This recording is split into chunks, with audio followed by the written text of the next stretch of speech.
Hello नमस्कार dear student, welcome to success career. आज की इस वीडियो में हम लोग dedicated freight corridor corporation of India limited की तरफ से, जो कि इंडियन गवर्नमेंट की तरफ से है, मिनिस्ट्री ऑफ रेलवे की तरफ से है। इसमें हम एग्जीक्यूटिव इलेक्ट्रिकल के प्रीवियस ईयर पेपर को करने वाले हैं, जो कि 11/11/2018 में ये पेपर हुआ था। तो ये एग्जीक्यूटिव इलेक्ट्रिकल के लिए यदि आप भरे हुए हैं तो ये इनके लिए है। चलिए सबसे पहले इस वीडियो को स्टार्ट करने से पहले एग्जीक्यूटिव इलेक्ट्रिकल का सिलेबस क्या है वो देख लेते हैं। ऑफिशियल सिलेबस क्या है। एग्जीक्यूटिव इलेक्ट्रिकल पोस्ट, जो कि पोस्ट कोड 22 है, इसमें जो पार्ट 1 में 24 क्वेश्चन आएंगे, यानी कि जनरल नॉलेज से आपका जो क्वेश्चन आएगा जनरल नॉलेज से, वो मैं यहाँ पे लिख दूँ जीके, यानी कि जनरल नॉलेज से कितने क्वेश्चन आएंगे, टोटल आपका 12 क्वेश्चन आएगा। ऐसे ही जनरल एप्टीट्यूड एंड रीजनिंग से आपके टोटल कितने क्वेश्चन आएंगे, 12 क्वेश्चन। तो ये दोनों मिलकर 12-12-24 हो जाएंगे, जो कि पार्ट ए का हो जाएगा। पार्ट सेकेंड की बात करें तो जिसमें सर्किट एनालिसिस है, सर्किट एनालिसिस से आपको 24 क्वेश्चन आएंगे। मशीन से आपके 24 क्वेश्चन आएंगे। उसके बाद इलेक्ट्रॉनिक्स से है, तो इलेक्ट्रॉनिक्स से आपके टोटल 18 क्वेश्चन आएंगे। ठीक है। उसके बाद बात करें मेजरमेंट से आपके टोटल 12 क्वेश्चन देखने को मिलेंगे। उसके बाद कंट्रोल सिस्टम से आपको टोटल 6 क्वेश्चन देखने को मिलेंगे। उसके बाद मटेरियल सिस्टम से आपको 6 क्वेश्चन देखने को मिलेंगे। उसके बाद आपको यहाँ पे जो कि रेस्ट से, तो रेस्ट से 6 क्वेश्चन मिलेंगे। तो ये टोटल आप जोड़ेंगे जब, तो टोटल आपका 120 क्वेश्चन होगा। इसके लिए आपको टोटल 2 घंटे का समय मिलेगा। तो ये सिलेबस था, इसके अकॉर्डिंग आप अपनी तैयारी करिए। वीडियो अच्छा लगेगा तो लाइक करिए, और चैनल पे पहली बार होंगे तो चैनल को जरूर सब्सक्राइब करिए, क्योंकि मैं आपके लिए ऐसा ही वीडियो लाता रहता हूँ।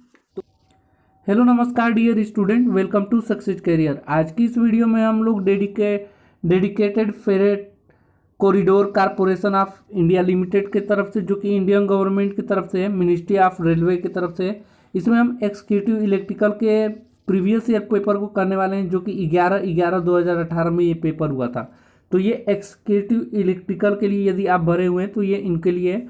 चलिए सबसे पहले इस वीडियो को स्टार्ट करने से पहले एग्जीक्यूटिव इलेक्ट्रिकल का सिलेबस क्या है वो देख लेते हैं। ऑफिशियल सिलेबस क्या है, देखिए यहाँ पे एग्जीक्यूटिव इलेक्ट्रिकल यानी कि पोस्ट कोड जो यहाँ इस बार आया हुआ है वो 22 है। इसमें आपका पार्ट 1 में 24 क्वेश्चन पूछेगा, जो कि जनरल नॉलेज, जनरल एप्टीट्यूड और रीजनिंग से क्वेश्चन होंगे।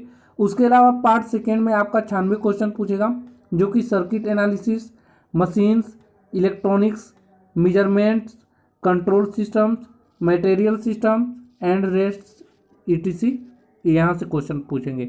तो ये एग्जीक्यूटिव इलेक्ट्रिकल का सिलेबस है, जो कि आपको टोटल 120 क्वेश्चन देखने को मिलेंगे। तो इन्हीं को हम लोग करने चल रहे हैं आज की इस वीडियो में। वीडियो को अंत तक बनिएगा। वीडियो पसंद आएगा तो लाइक करिएगा, और अधिक से अधिक अपने दोस्तों के साथ शेयर करिएगा, और चैनल पे पहली बार होंगे तो चैनल को सब्सक्राइब करिएगा। देखिए यहाँ पे जो एग्जीक्यूटिव इलेक्ट्रिकल का क्वेश्चन है, ये 11/11/2018 को आया था, और ये 12:30 बजे से लेकर 2:30 बजे तक चला था, यानी कि 1:30 और 2:30, यानी कि टोटल 2 घंटे का पेपर हुआ था आप लोग का। और 2 घंटे के पेपर में 120 क्वेश्चन करने होते हैं। अब सिलेबस ऑलरेडी बता दिया। देखिए यहाँ पे क्वेश्चन जो पहला आया हुआ था थोड़ा सा ब्लर है, 2-4 क्वेश्चन उसके बाद सही हो जाएगा, तो घबराइएगा नहीं। हल्का सा ब्लर तो है ही क्वेश्चन, लेकिन प्रीवियस ईयर के मिल गए हैं, काफ़ी अच्छा है। देखिए जो पहला क्वेश्चन है यहाँ सेक्शन जनरल नॉलेज का, देखिए जो ब्लर हुआ है वो कुछ ही क्वेश्चन है, 5-10 क्वेश्चन के बाद सही हो जाएंगे। दिया है in which, general aptitude knowledge से क्वेश्चन है, दिया in which state does the greatest number of uranium mines exist as of September 2018। तो इसका करेक्ट आंसर क्या हो जाएगा, झारखंड। बोल रहा है कि किस स्टेट में सबसे ज़्यादा यूरेनियम माइंस हैं, एग्जिस्ट करता है 2018 सितंबर 2018 तक, तो झारखंड में। प्रेजेंट टाइम में भी सबसे अधिक माइंस यहीं पे है, झारखंड में ही, खदान जिसे बोलते हैं। अगला क्वेश्चन है national rail and transportation institute ललाज first railway university has been open in which of the following state, यानी कि national rail and transport institute पहली बार फर्स्ट रेलवे यूनिवर्सिटी कहाँ पे खोला गया है, किस स्टेट में खोला गया है, तो ये करेक्ट आंसर हो जाएगा गुजरात। अगला जो क्वेश्चन आया था, विश्व आर्थिक मंच 2018 द्वारा 74 उभरती अर्थव्यवस्था के समावेशी विकास सूचकांक में भारत का स्थान क्या था? तो भारत का स्थान था 62वां। अगला जो क्वेश्चन आया हुआ है, मलेशिया में सितंबर 2018 में आयोजित एक समारोह में किस राज्य पर्यटन को अपने अभिनव विपणन अभियानों के लिए प्रशांत एशिया यात्रा एसोसिएशन के 2 प्रतिष्ठित स्वर्ण पुरस्कार प्रदान किए? तो करेक्ट आंसर हो जाएगा केरल। अगला जो क्वेश्चन आया हुआ है जो कि फिल इन द ब्लैंक्स है, dot dot dot the constitution of India India ideal with. तो करेक्ट आंसर क्या हो जाएगा? तो constitution of India ideal is correct answer हो जाएगा article 14 organisation of village panchayat, ठीक है, जो कि आर्टिकल 14 में आता है। अगला जो क्वेश्चन आया हुआ है देखिए कि which state is the largest producer of wine energy in India. यहाँ पे बोल रहा है कि सबसे ज़्यादा इंडिया में वाइन एनर्जी कहाँ से उपलब्ध किया जाता है, कहाँ से लिया जाता है? तो जो तमिलनाडु है, ये सबसे ज़्यादा जो राज्य है, तमिलनाडु राज्य भारत का, यहाँ सबसे ज़्यादा वाइंड एनर्जी प्रोड्यूस की जाती है। अगला जो क्वेश्चन आया हुआ है, in which state has the government of India launch the first tribal circuit project under the Swadesh Darshan scheme? तो इसका करेक्ट आंसर क्या हो जाएगा? छत्तीसगढ़। अगला जो क्वेश्चन है, the ray that comes back from a surface after reflection is known as, यानी कि ऐसा रे जो किसी सरफेस से टकराने के बाद रिफ्लेक्ट करता है, परिवर्तित करता है, उसे क्या कहते हैं? तो उसे ए रिफ्लेक्टेड रेज कहते हैं। करेक्ट आंसर हो जाएगा। अगला क्वेश्चन है, विच India boxer won a gold medal in Asian games 2018? तो 2018 में एशियन गेम गोल्ड कौन मेडल जीता हुआ था, गोल्ड मेडल? तो अमित पंघल ने।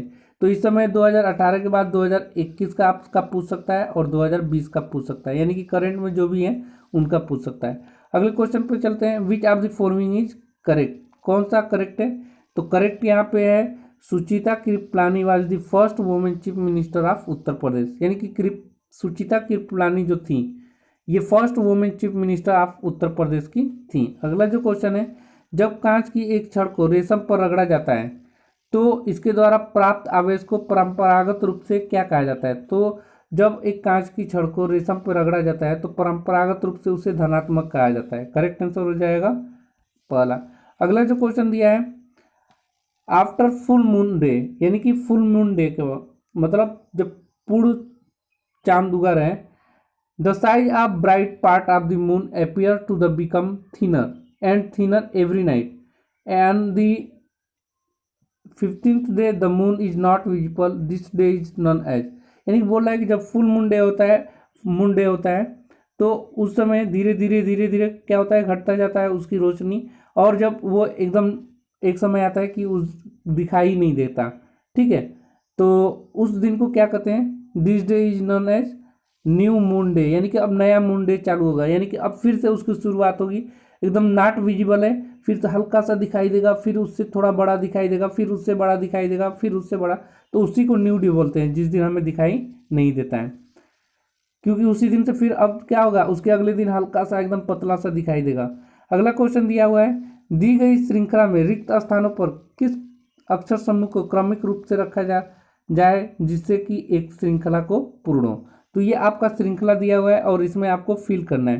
तो देखिए पी से पहले आर, तो यहाँ करेक्ट आंसर क्या हो जाएगा? P Q R Q Q, ठीक है, कर लीजिएगा स्क्रीनशॉट, सारा क्वेश्चन का ले लीजिए, स्क्रीनशॉट करके आराम से करते रहिए। अगला जो क्वेश्चन है अब यहाँ पे दिया हुआ है,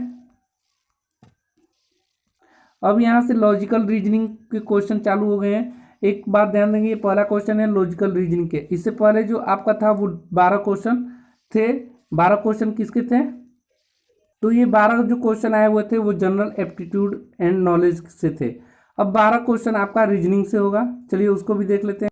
लॉजिकल रीजनिंग का पहला क्वेश्चन हो गया। दूसरा क्वेश्चन दिया हुआ है यहाँ पे कि एक प्रतिष्ठित बहुराष्ट्रीय कंपनी में एक निश्चित पद पर नियुक्त किए गए निम्नलिखित योग्यता आवश्यक है, यानी कि निम्नलिखित योग्यता आवश्यक है, यानी कि अभ्यर्थी 65% अंकों के साथ ही MBA अवश्य होना चाहिए, ठीक है, यानी कि अभ्यर्थी जो भी फॉर्म को फिल करेगा उसका मिनिमम 65% होना चाहिए, और वो क्या करे, MBA अवश्य होना चाहिए।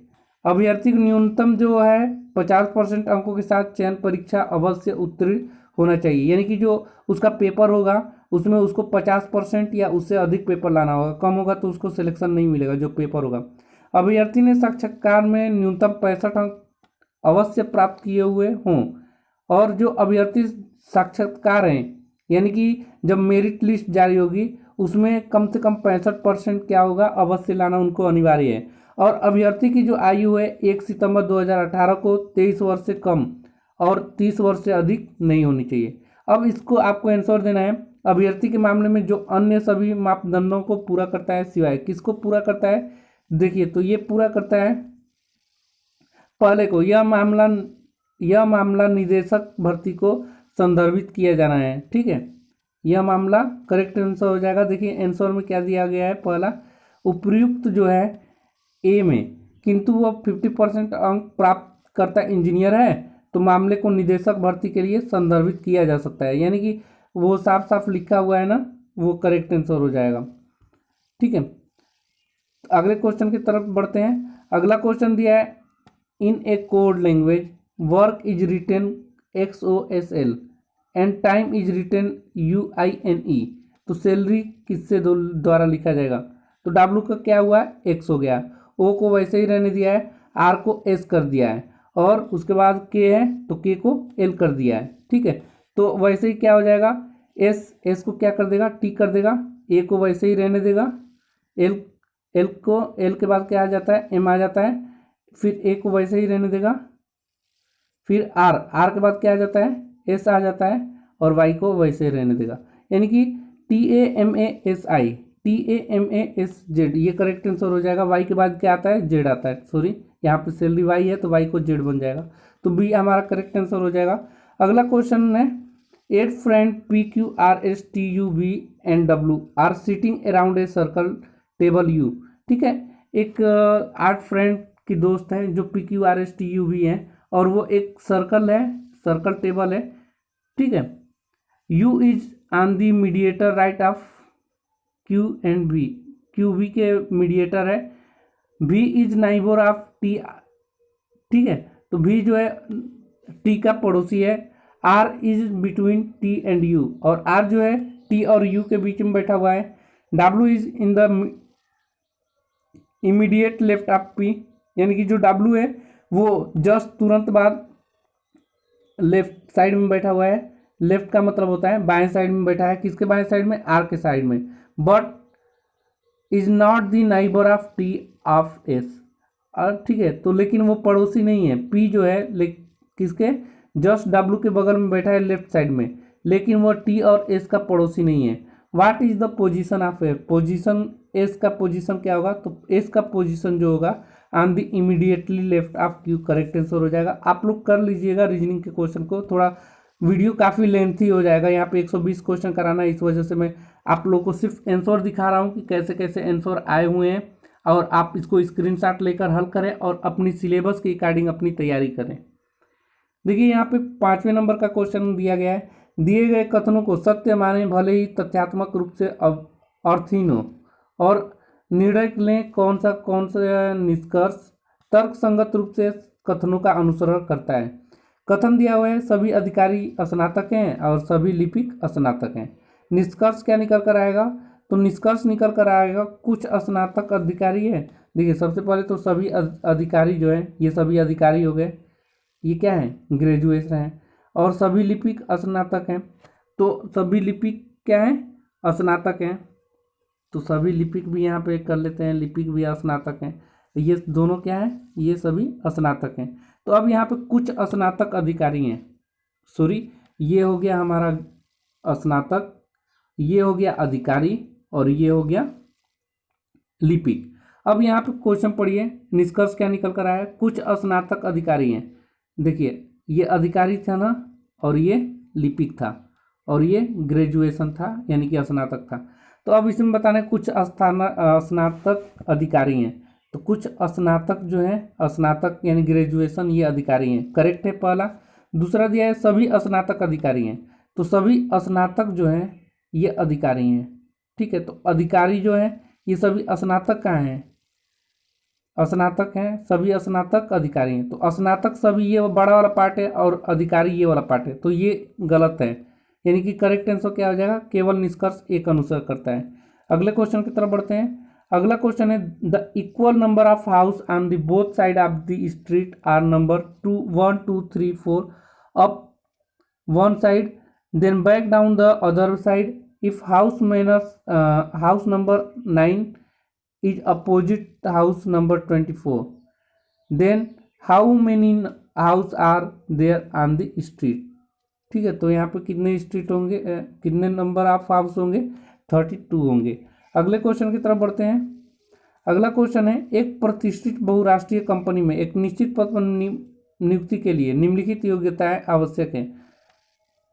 देखिए सेम क्वेश्चन है, ऊपर वाला ही सेम क्वेश्चन है, देख लीजिए। अभ्यर्थी को न्यूनतम 65 वर्ष की आयु MBA अवश्य होना चाहिए।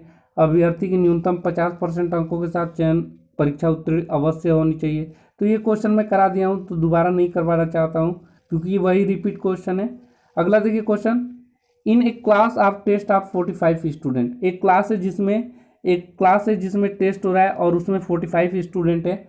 One student is rank 25। एक स्टूडेंट का जो रैंक है उसमें 25 है, यानी कि 25 है। What is his rank from the bottom. तो बॉटम से उसका रैंक क्या होगा, तो बॉटम से उसका रैंक होगा, देखिए 25 पोजीशन पे है, तो इधर से ये एक नंबर है और ये 25वें पोजीशन पे है। ठीक है, 25 के बाद क्या आ जाएगा, 26 आ जाएगा, 26 आ जाएगा। तो आपका टोटल नंबर में से क्या करिए, देखिए टोटल नंबर होता है, टोटल नंबर यहाँ पे 50 दिया हुआ है और यहाँ पे लेफ्ट साइड से निकालना है और राइट साइड से मानकर दिए चलिए कि दिया हुआ है 26 और -1 किया जाता है। तो जब इसमें लेफ्ट साइड वाला हमें निकालना है तो ये 25 है और 25 में से जब 1 को घटा देंगे तो क्या हो जाएगा, L+24 हो जाएगा और इधर क्या है 50। और जब लेफ्ट साइड से निकालना होगा तो 25 में से 24 जाएगा तो 26। तो करेक्ट आंसर यहाँ पे क्या हो जाएगा, 26 हो जाएगा, जो कि यहाँ पे ये ऑब्जेक्शन गलत है। सॉरी, यहाँ पे 45 स्टूडेंट है ना, तो मैं 45 स्टूडेंट, देखिए टोटल स्टूडेंट 45, लेफ्ट साइड से आपको मान लीजिए निकालना है, यानी कि और राइट साइड से आपका दिया हुआ है रैंक कितना, 25वां पोजीशन और -1 फार्मूला होता है। अब 25 में से क्या करिए, 1 को घटा दीजिए, 24 हो जाएगा। तो L निकल कर आ जाएगा 45 - 24, क्योंकि 25 में से 1 निकालना होता है फार्मूले के हिसाब से। तो 45 में से 24 जाएगा तो क्या आंसर आ जाएगा, 21। करेक्ट आंसर क्या हो जाएगा, 21। मैं यहाँ पे 45 की जगह 50 समझ लीजिए था। चलिए अगले क्वेश्चन की तरफ बढ़ते हैं। Select the option that is related to the third term in the same way as the second term is related to first term. यानी कि सेकेंड जैसे संबंधित है वैसे ही संबंधित, सेकेंड नंबर जैसे संबंधित है फर्स्ट नंबर से, वैसे ही थर्ड नंबर कैसे संबंधित होता फोर्थ नंबर से। तो इसका करेक्ट आंसर हो जाएगा 512, करेक्ट आंसर हो जाएगा। अगला क्वेश्चन है, from the given alternate select the word of can not be form using the letter of the given word.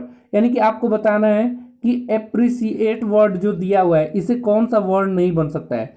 तो इसे क्रिएटर वर्ड नहीं बन पाएगा। क्यों नहीं बन पाएगा, देखिए सी इसमें भी है, सी इसमें भी है, आर भी है इसमें, आर भी है इसमें, ई भी है इसमें, ई भी है इसमें, ए भी है इसमें, ए भी है। लेकिन एप्रिसिएट जो लिखा हुआ है, एप्रिसिएट जो लिखा हुआ है इसमें ओ नहीं दिया है और इसमें ओ दे दिया है, इस वजह से इसको हम लोग नहीं बना पाएंगे। तो ये हमारा करेक्ट आंसर हो जाए।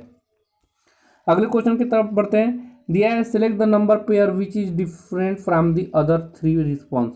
यानी कि यहाँ पे जो 3 रिस्पॉन्स है, ये और ये दोनों, ये और ये और ये और ये तीनों क्या है, एक तरह से सेम है। डिफरेंट कौन सा है, तो 23 और 161 वाला डिफरेंट है। अगले क्वेश्चन की तरफ बढ़ते हैं। दिया है निम्नलिखित संख्या अनुक्रम में ऐसी कितनी सम संख्याएं हैं जिनमें से प्रत्येक के तुरंत पश्चात एक विषम संख्या और ठीक पहले एक सम संख्या। तो देखिए 4 है, इससे पहले कोई होगा नहीं, तो ऐसे 4 जो है करेक्ट आंसर हो जाएगा कि जिनके पहले क्या है, 4 ऐसे सम संख्याएं हैं जिनके तुरंत पश्चात विषम संख्या है और ठीक पहले सम संख्या। जैसे यहाँ पे 8 ले लीजिए, तो 8 यहाँ पे हम लोग 8 लेंगे, 4 के बाद जो 8 दिया हुआ है, तो 8 से पहले क्या है, सम संख्या और उसके बाद विषम संख्या है। ऐसी 4 संख्याएं हैं टोटल यहाँ पे, देख लीजिए। पहला हो गया, ये दूसरा 8 हो जाएगा, और तीसरा यहाँ पे 6 नहीं हो पाएगा। फिर से ये हो जाएगा 3 3 3 3 3, और ये 4। तो ऐसे 4 नंबर हम खोज दिए। पहला वाला 8 ये, दूसरा 8 ये, और तीसरा 6 ये, और चौथा 6 वाला ये। इससे जस्ट पहले सम संख्या है और उसके तुरंत बाद क्या है, विषम संख्या है। अब देखिए यहाँ पे 12 जो क्वेश्चन थे हम लोग रीजनिंग, तो पहला जो है आप लोग का सिलेबस देख लीजिए। एप्टीट्यूड से आपका कितना क्वेश्चन, 12 क्वेश्चन। रीजनिंग से आपका कितना क्वेश्चन, 12 क्वेश्चन। कितने क्वेश्चन हो गए टोटल, टोटल क्वेश्चन हो गए 24। अब जो क्वेश्चन आएंगे 96 क्वेश्चन आपके टेक्निकल क्वेश्चन होंगे, जो कि इलेक्ट्रिकल से होंगे। तो उनके मैं अलग से वीडियो करा दूंगा, जो कि आपके टेक्निकल क्वेश्चन होंगे, जो 96 क्वेश्चन आपके आने वाले हैं। तो उन 96 क्वेश्चन को देखने के लिए अगले वीडियो का इंतजार करिए। तब तक के लिए bye, thanks for watching this video guys.